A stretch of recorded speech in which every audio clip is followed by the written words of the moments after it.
If you are listening to me speak these words and can understand what I'm saying, then you are a human being. And if you're a human being, you're also a mammal. And if you're a mammal, you have hair, or at least the biological capability to produce hair. But why exactly do we have hair? What function does it serve? Why do we have less hair than other animals? And why do different people have different types of hair? Learn more about hair, what it does, and how it works on this episode of Everything Everywhere Daily.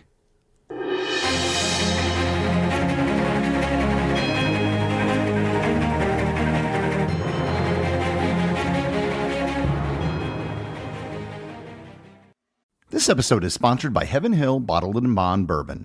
I recently had the chance to try Heaven Hill Bottled and Bond, and I can attest to its exceptional aromas with hints of caramel and vanilla intertwining with its oakiness, which provide a well-rounded flavor profile. Taking a sip is akin to experiencing a piece of bourbon history firsthand. Heaven Hill Distillery may be America's most quintessential bourbon distillery. Established in 1935 after the end of Prohibition, the distillery was established by the Shapiro family and has remained a family-owned distillery to this day. In 1897, Congress passed the Bottled in Bond Act, which set forth strict rules for any bourbon labeled Bottled in Bond. Heaven Hill Bottled in Bond Bourbon goes beyond the stringent requirements of the law by aging its bourbon for 7 years, not 4. The end result is a gold medal-winning bourbon that truly stands out. Available nationally, look for a bottle at your local store. Heaven Hill Bottled in Bond. Heaven Hill reminds you, think wisely, drink wisely. This episode is sponsored by ButcherBox. Summer is right around the corner, and that means cookouts. No matter what your preferred food is for a cookout or a barbecue, ButcherBox can help you make it the best. If you want to serve up some hamburgers, ButcherBox has grass-fed ground beef to make the perfect smash burger. Want to cook up some steaks? Well, ButcherBox has that too, with some of the best cuts of steak such as New York strip, ribeye, and filet mignon. Do you like grilled chicken? Well, ButcherBox has some of the best pasture-raised chicken that you will find anywhere. And if you really want to wow people at your next cookout, you can try grilling some of their wild-caught salmon on a cedar plank. Sign up at butcherbox.com/daily and get a special deal. ButcherBox is offering my listeners a free-for-a-year offer plus an additional $20 off. You can choose salmon, chicken breasts, or steak tips free in every order for a year. Sign up today at butcherbox.com/daily and use code DAILY to choose your free-for-a-year offer, plus get $20 off your first order.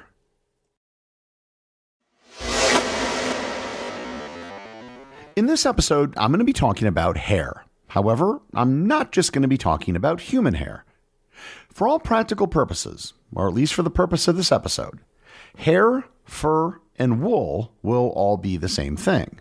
Fur is just hair on animals, and wool is just animal fur that is turned into cloth. So let's start out with the obvious starting point for this discussion. What is hair? Hair is found only on mammals. It is a filament made of protein, primarily keratin. Keratin is found on other animals and makes up scales, nails, feathers, horns, claws, and hooves. This is not to say that those things are the same as hair, but they all have a similar protein base. Hair generally consists of two parts. The shaft is what most people think of as hair. This is the long filament that is above the surface of the skin. The other part is the follicle. The follicle is located below the surface of the skin. This is the root of the hair strand and the part of the hair that is actually alive. Hair fibers are predominantly made up of the cortex, which provides strength, color, and texture, the cuticle, a protective outer layer, and sometimes a medulla, which is a central core. This is a generalization because each species of mammal can have slight differences in hair and how hair strands are structured. For example, the quills on a porcupine are actually hair, and hairs on a polar bear are very different than the hair on the mane of a lion. So the next big question is, what is the purpose of hair? Hair actually has several functions, the biggest of which is insulation and temperature regulation. In colder environments, hair traps a layer of air close to the skin, reducing heat loss. Hair allowed mammals to exist in cold weather environments in which cold-blooded reptiles couldn't survive. Some mammals, such as camels, actually use their hair to keep cool. The temperatures of their fur can actually be significantly warmer than the temperature of their skin. The vast majority of mammals, but not all of them, are warm-blooded. One of the few mammals that aren't warm-blooded is the naked mole rat, and the naked mole rat has almost no hair. Being warm-blooded and having hair go hand in hand, but one thing we don't know is which came first. Did hair allow for mammals to be warm-blooded, or did the fact that mammals were warm-blooded encourage the evolution of hair? The reason we don't know the answer to this is because hair doesn't easily make fossils. In some environments, hair can decompose in just a matter of weeks. We can tell early mammals from their skeletal structure, but we can't tell when hair first appeared. The insulative value of hair is largely not a function of hair length. There are some mammals in the tropics with longer hair than some mammals in the Arctic, but they have less insulation. Hair also has benefits beyond insulation and thermal regulation. Hair can provide a layer of protection. It can protect the skin from ultraviolet rays, and in some species, hair can be thick enough to provide protection from physical damage. Hair can also serve as camouflage in mammals, and in some species, hair can serve as a sexual selection function similar to how birds use feathers. The next question you might have, and probably the most common question people have about hair, is why different people have different types of hair. There are roughly two different ways in which hair can vary between people: color and texture. Hair color comes from the presence of melanin in hair follicles and strands. There are only two types of melanin in hair that are responsible for all the various shades of hair color: eumelanin and pheomelanin.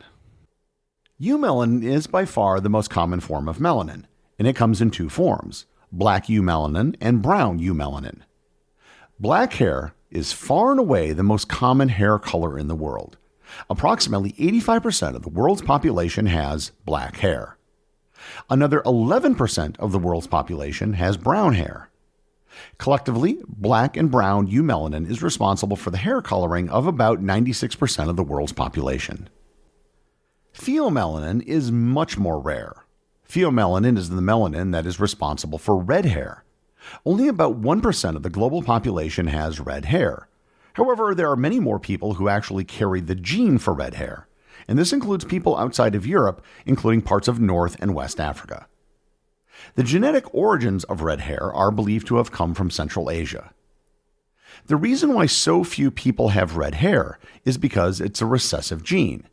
That means that both parents have to carry the gene for someone to have red hair.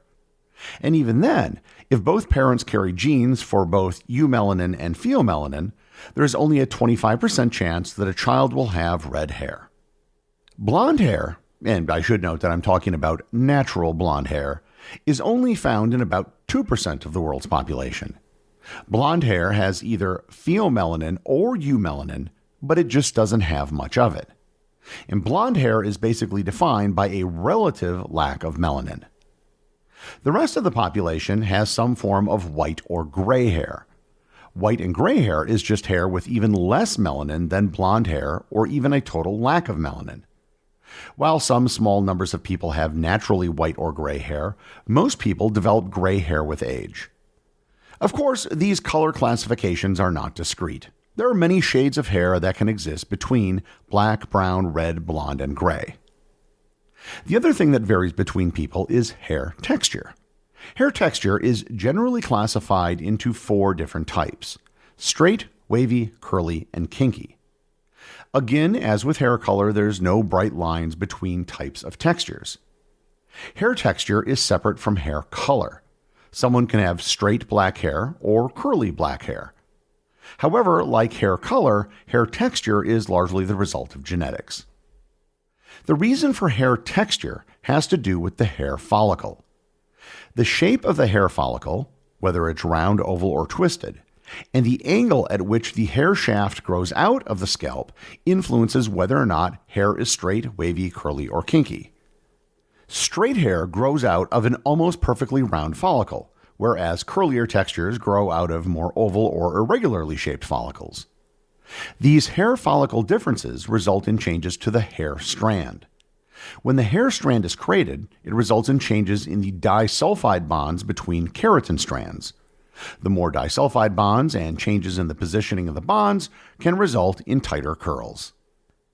As with hair color, it is entirely possible for hair texture to change over someone's lifetime as well. Another question many people have about hair is, why are humans mostly hairless compared to other animals? This is more in the realm of speculation, but there are multiple theories as to why humans have less hair than other primates. One theory holds that the relative lack of hair on humans was due to humans evolving on the African savanna. Most apes live in forests where they are usually in the shade and where temperatures are cooler. When humans left the forest for grasslands, they encountered direct sunlight and higher temperatures, and this would have given evolutionary pressure to reduce the amount of hair so they could reduce body temperatures. Another variation of this theory is that humans hunted on the savanna by engaging in long-distance running. Almost any prey can outrun a human over a short distance. However, if you extend the distance, humans have the advantage. Larger animals, again covered in hair, will overheat over longer distances. The ability of humans to run farther without overheating would have been a huge advantage in hunting. Another theory is known as the aquatic ape hypothesis. This somewhat controversial theory proposes that human ancestors went through a semi-aquatic stage, which led to adaptations such as bipedalism and the loss of body hair. Proponents suggest that, like other aquatic mammals, humans lost their body hair to streamline their bodies for swimming. However, this theory has less support among scientists due to a lack of direct fossil evidence of aquatic life stages in human evolution. Yet another theory posits that less hair may reduce the risk of harboring ectoparasites like ticks and lice, which can carry diseases. With less body hair, early humans could have a survival advantage by being less susceptible to diseases spread by these parasites. A further theory is that humans evolved to have less hair through sexual selection. According to this theory, as human societies became more complex, traits seen as more attractive or desirable, such as less body hair, were selected for. And this could have been driven by a preference for visible skin as a display of health, or a preference for novel traits which, over generations, led to reduced hairiness. Once humans migrated out of Africa and moved to colder climates, they were able to compensate for their lack of hair by wearing clothing and furs from other animals. As I mentioned before, hair and fur are really the same thing. However, while the basics of hair are generally the same, many species have evolved very different types of hair. Polar bears have some of the most unique hair in the animal kingdom. Despite appearing white, polar bear hair is actually transparent. The hairs of a polar bear's coat are hollow, an unusual characteristic among mammals. This hollow structure provides excellent insulation, effectively trapping heat. And the air-filled shafts also help increase a bear's buoyancy while swimming. Another animal with unique hair are musk oxen. Musk oxen live above the Arctic Circle and have some of the best insulating fur in the animal kingdom. Musk oxen have 2 layers of fur. During the winter, they grow a very soft, short underlayer of fur known as Kieffer. After the winter is over and spring begins, musk oxen shed their layer of Kieffer. This is often collected by native Inuit people and turned into clothing. Kieffer is one of the highest quality, lightest, strongest, warmest, and most expensive wool products in the world. It is 8 times warmer than regular sheep wool. I first encountered Kieffer when I visited the Alaska Zoo, which had musk oxen. They would collect the Kieffer every spring and create a limited number of items like hats and scarves. And they were some of the most expensive woolen items that I had ever seen in my life. A single ball of pure Kieffer yarn sells for $150, and knitted products can sell for much, much more. Hats and scarves can go for several $100s, and sweaters can sell for thousands. However, the winner of the warmest fur in the animal kingdom contest goes to the sea otter. Unlike most aquatic mammals, sea otters do not rely on a layer of body fat for insulation. They rely almost entirely on their hair to keep them warm.